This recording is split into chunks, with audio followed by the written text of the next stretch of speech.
Yigitlar, hozirgi vazifa bir-birlaringga aniq pas berish, qisqa masofada. Demak, Nurbek bilan Nurmuhammad bir-biriga pas beradi. Ikkala oyoq ishlaydi, ikkala oyoq. Bir safar bir oyoq bilan pas berasiz, ikkinchi safar ikkinchi oyoq bilan. Sizlar Asqar, Shohruh, Nurmuhammad, sizlar uchburchak bilan bir-birlaringga pas berasizlar. Tushundilaringmi? To'pni qochirmanglar. Bu oddiy. Faqat ikkala oyoq ishlasin. Diqqating to'pla, harakat qil, chaqqonlik qil. Tayyormisizlar?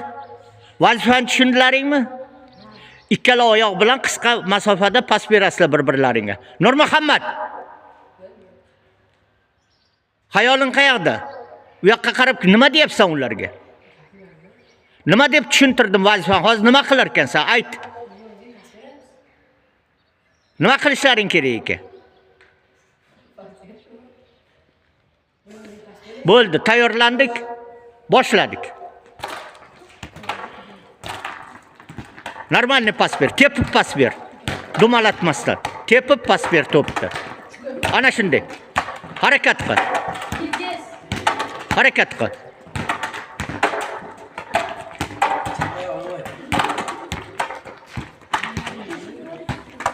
Nurmuhammad, ko'rdingmi? Ko'rdingmi? Gapirasanlar. Shohruh, nimaga to'pni qochirib yubording? Shohruh, nimaga qochirding?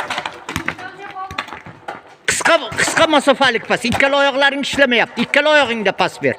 Ikkala oyog'ingda pas ber. Nurbek, ikkinchi oyog'ing ishlamayapti. Ikkala o'ng, chap oyoqda.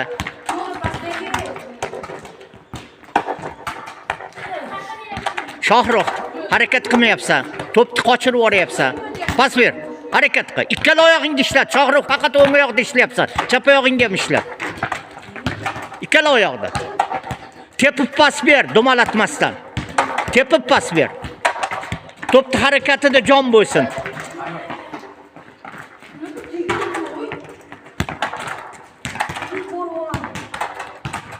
Aniq pas ber. Aniq pas ber. Ikkala oyog'ingni ishlat. Ishlat. Ikkala oyog'ingni.